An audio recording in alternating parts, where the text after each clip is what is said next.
Hello everyone and you're welcome on my channel हर घर English. Today we will discuss format of legal notice. आज की ये video जो हमने आपके लिए स्पेशली उन बच्चों के लिए जो कि लॉ की प्रिपरेशन कर रहे हैं, चाहे वो BLLB सेकंड सेमेस्टर में हो और चाहे LLB के सेकंड सेमेस्टर में हो, दोनों ही जगह पर हमें एक पेपर देखने को मिलता है इंग्लिश में जिसका नाम है जनरल इंग्लिश। वैसे उसको जनरल इंग्लिश का पेपर ही बोला जाता है मोस्टली, लेकिन अगर हम देखेंगे तो legal writing and general English का ये पेपर जिसके अंदर ये टॉपिक आपको देखने को मिलेगा, फॉर्मेट ऑफ लीगल नोटिस। इसके पहले वाली वीडियो में मैंने FIR फॉर्मेट आपके साथ डिस्कस किया था कि जब हम FIR लॉन्च कराते हैं तो उसका क्या फॉर्मेट होता है, उसको किस तरह से उसका फॉर्मेट तैयार किया जाता है। तो आप मेरी प्रीवियस वीडियो में जा करके उसको भी देख सकते हैं प्लेलिस्ट में जा करके। और जो BLLB की आप देखिएगा उसमें एक प्लेलिस्ट है मेरे चैनल पे, तो वहाँ आप देखेंगे कि आपको लॉ से रिलेटेड काफ़ी वीडियोस देखने को मिलेगी, इंग्लिश के पेपर से रिलेटेड। आप वहाँ पर जाइए, उसको सर्च करिए और उसे देखिएगा। और अगर आपको इन सारी वीडियोस का PDF चाहिए जो कि आपके सिलेबस के कंटेंट से रिलेटेड है, तो आप मेरे टेलीग्राम चैनल जिसका नाम है हर घर इंग्लिश, वहाँ भी इस चैनल को ज्वाइन कर सकते हैं। आपको PDF वहाँ पर मिल जाएंगी, सारी PDF वहाँ पर अवेलेबल है। ओके, चलिए बात करते हैं। टॉपिक है हमारा format of legal notice. Means अगर हमें किसी को लीगल नोटिस देना हो तो हमें किस तरह के फॉर्मेट को अप्लाई करना होगा। सबसे पहले हम यहाँ पर एक क्वेश्चन उठाते हैं, फिर उसको समझते हैं। Draft a notice on behalf of your client address to the builder who despite lapse of time agreed upon and several reminders thereafter has failed to deliver possession of the flat sold to your client against full payment of the entire sale consideration in advance। आपसे कहा जा रहा है आप एक अपने को मान के चलिए कि आप एक लॉयर हैं, ठीक है। और लॉयर होने बीइंग ए लॉयर आपके सामने कोई क्लाइंट आता है जो आपके सामने ये बात रखता है कि देखिए मैंने एक बिल्डर को पैसे दिए थे, उसके मेरे बीच जो एग्रीमेंट हुआ था उसके तहत ये था कि जब मैं उसको फुल पेमेंट दे दूंगा तो वो मुझे मेरे फ्लैट पर कब्जा दे देगा। कई बार ज्ञात कराने के बावजूद भी, और मैं क्योंकि फुल पेमेंट दे चुका हूँ, क्लाइंट आपसे कह रहा है, ठीक है। तो क्लाइंट ने कहा कि मैं जबकि फुल पेमेंट दे चुका हूँ तब भी बिल्डर मुझे पोजीशन नहीं दे रहा है। और उसने मुझे पोजीशन, मतलब ये समझिए कि एक तरह से वो फ्लैट हो तो गया है मेरा, मैंने उसके पूरे पैसे भी अदा कर दिए। उसने मुझसे उसे बेचने का जो एग्रीमेंट किया था उसके तहत जो भी हमारी टर्म्स एंड कंडीशंस थी वो सारी मैंने क्या किया है, फुलफिल कर दी है, लेकिन तब भी वो मुझे फ्लैट का पोजीशन नहीं दे रहा है। ये क्लाइंट ने आके आपसे कहा, ठीक। आप एज ए लॉयर हो, इस तरह से समझिए। तो अब आप किस तरह का फॉर्मेट यहाँ प्रिपेयर करेंगे। आप पहले लिखेंगे अपने क्लाइंट का नाम, उस क्लाइंट का एड्रेस, उसकी city, state, zip code means pin code, email ID, contact number, date. ये मोस्ट इम्पॉर्टेंट होता है कि आप फॉर्मेट किस तरह से तैयार करते हैं। लीगल ड्राफ्टिंग जो एक आपका पेपर होता है उसमें यही सब चीज़ें सिखाई जाती हैं कि आपको ड्राफ्टिंग कैसे करनी है अपने क्लाइंट के केस की। अगर कोई क्लाइंट आता है तो लीगल नोटिस कैसे लिखना है, विल कैसे बनानी है, ब्रीच ऑफ कॉन्ट्रैक्ट का फॉर्मेट क्या होता है, ये सारी चीज़ें आपको मतलब आनी चाहिए। अगर बीइंग ए लॉयर आपको ये सब पता होना चाहिए। तो यहाँ पर आप समझ गए होंगे, पहले हमें क्लाइंट का नाम देना है, क्लाइंट का एड्रेस देना है, सिटी, स्टेट, जिप कोड देना है, ईमेल ID और कॉन्टैक्ट नंबर। फिर हम क्या करेंगे, डेट डाल देंगे, डेट जो उस समय की होगी उसी के अकॉर्डिंग आप यहाँ पर फिल कर देंगे। फिर क्या करेंगे, फिर हम बिल्डर को एड्रेस करेंगे, ठीक है। ये तो आप अपने क्लाइंट की तरफ से कर रहे हो ना, तो आप अपने क्लाइंट का सारा चीज़ें यहाँ पर मेंशन कर दी, डिटेल्स। अब आप क्या करोगे, बिल्डर की डिटेल्स को मेंशन करोगे। To builder's name, builder's company name, company address, city, state, zip code. ये आपको काम करना है एज ए लॉयर, अंडरस्टूड। अब आ जाइए सब्जेक्ट पर। आपका सब्जेक्ट क्या है जिसके ऊपर आप लीगल नोटिस दे रहे हो। सब्जेक्ट है urgent notice regarding non delivery of possession of flat. Subject आपका क्या है, आप अर्जेंट नोटिस दे रहे हो क्योंकि फ्लैट का पोजेशन नहीं दिया गया है, या फ्लैट की जो पोजेशन की जो डेट थी उसके अकॉर्डिंग उसकी डिलीवरी नहीं हो पा रही है। तो ये सारी चीज़ें आप यहाँ पर मेंशन कर देंगे सब्जेक्ट में। आप देखेंगे हम किस तरह से हमें उसको बात करनी है बिल्डर्स को, मतलब जो लीगल नोटिस देंगे उसमें कौन कौन से टॉपिक या कौन कौन सी चीज़ें, सेंटेंस हमको मेंशन करने हैं। I am writing to you on behalf of my client, client's name. अब क्योंकि आप तो एज ए लॉयर हो ना, क्लाइंट की तरफ से लिख रहे हो, तो आप ये बात यहाँ पर शो करेंगे कि मैं आपको लिख रहा हूँ अपने क्लाइंट की तरफ से और क्लाइंट का नाम मेरे ये है। Concerning the undue delay in the delivery of possession of the flat situated at मैं क्यों लिख रहा हूँ ये सब आपको? क्योंकि आपने जहाँ जो फ्लैट है उस पर कब्ज़ा अभी तक भी नहीं दिया है, आप देरी कर रहे हैं कब्ज़ा देने में। जो फ्लैट सिचुएटेड है, अब उस फ्लैट का एड्रेस, प्रोजेक्ट का नाम, वो सारी चीज़ें यहाँ पर मेंशन कर देंगे। Which was sold to my client, वो फ्लैट जो कि आपने मेरे क्लाइंट को बेचा था under the agreement dated date of agreement. Under agreement जो आपका हुआ था उस डेट का मतलब एग्रीमेंट जिस डेट को होता वो आप यहाँ पे डेट मेंशन कर देंगे। ठीक है, आप नेक्स्ट पैराग्राफ में देखते हैं।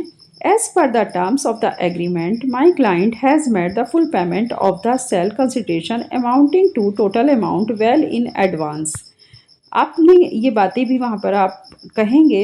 एग्रीमेंट के अकॉर्डिंग जो शर्त रखी गई थी, मेरे क्लाइंट ने उस पूरी शर्त को फुलफ़िल किया, साथ ही उसने पेमेंट को भी फुल कर दिया है। जब आपने उससे कहा या जब आपने उसके साथ एग्रीमेंट किया था कि आप पूरा अमाउंट दे देंगे अच्छी तरीके से, तो वो आप उसको बेच देंगे वो फ्लैट। ठीक है, तो वो कह रहे हैं आगे आप बोलेंगे, मतलब एज ए लॉयर आप कह रहे हो वेल इन एडवांस, जबकि वो एडवांस में सारी चीज़ें अच्छी तरीके से कर चुका है, सारी टर्म्स आपकी पूरी कर दी। However despite the lapse of the agreed upon period and multiple reminders, जबकि जो मेरा क्लाइंट है वो आपको टाइम पूरा हो जाने के बाद भी कई बार आपको याद दिला चुका है उस पीरियड के बारे में, यानी उस समय के बारे में कि अब आप उसको हैंड ओवर कर दीजिए उसका flat. You have fail to hand over possession of the said flat, मतलब आप असफल रहे उसके बार बार कहने के बावजूद भी आपने फ्लैट का पोजीशन उसको नहीं दिया, causing immense inconvenience and financial loss to my client, जिसकी वजह से मेरे क्लाइंट को आर्थिक हानि हो रही है और साथ ही वो मानसिक रूप से भी परेशान हो रहा है आपकी वजह से। अब नेक्स्ट आप क्या बोलेंगे? This persistent delay constitutes a clear breach of contractual obligations and is highly unacceptable.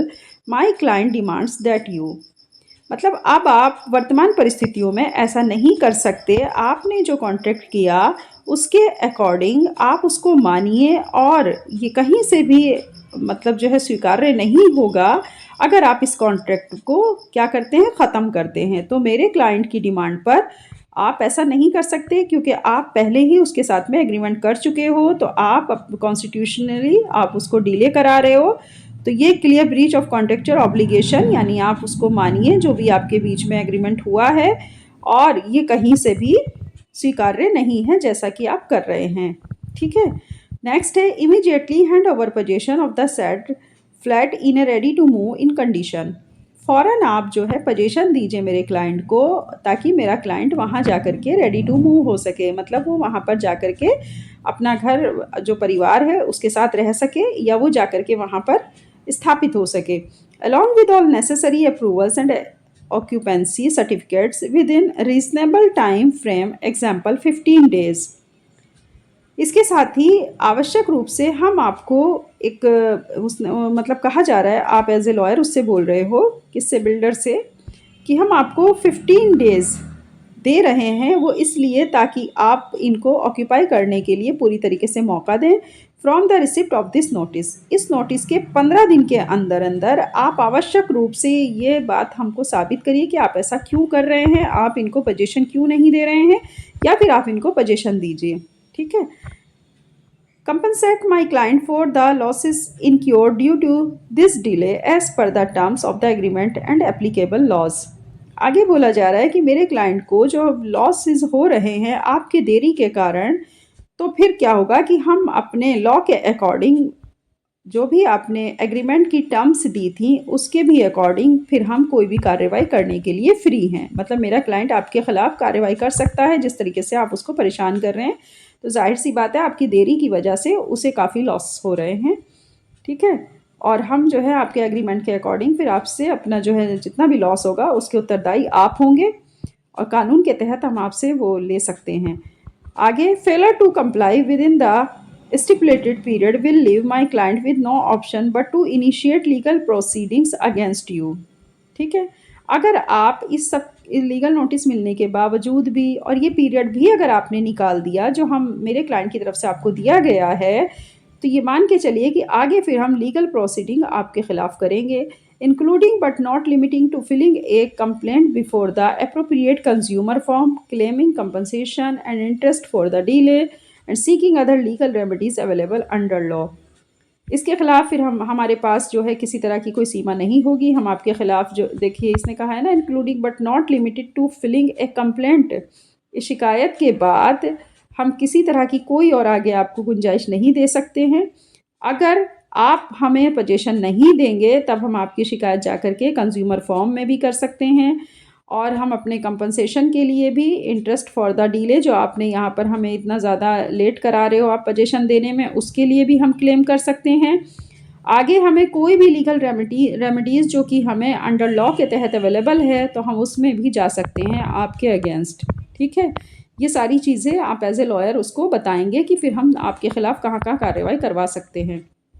This notice serves as a final opportunity to resolve the matter amicably.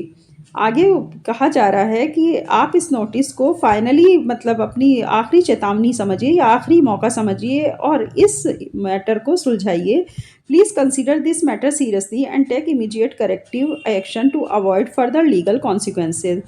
कृपया करके आप कंसीडर करिए गंभीरतापूर्वक और फ़ौरन अपना जो एक्शन है उसको करेक्ट करिए और लीगल कॉन्सिक्वेंसेस के अकॉर्डिंग आप आगे काम करिए। ठीक है, और कोशिश करिए कि आपको हम किसी भी वैधानिक, अगर आप ऐसा नहीं करेंगे तो जाहिर सी बात है इसका परिणाम अच्छा नहीं होगा। आगे फिर हम लीगल कोई कुछ भी मतलब प्रोसीडिंग्स करेंगे तो उससे बचिए और आप अपने एक्शन को करेक्ट करिए।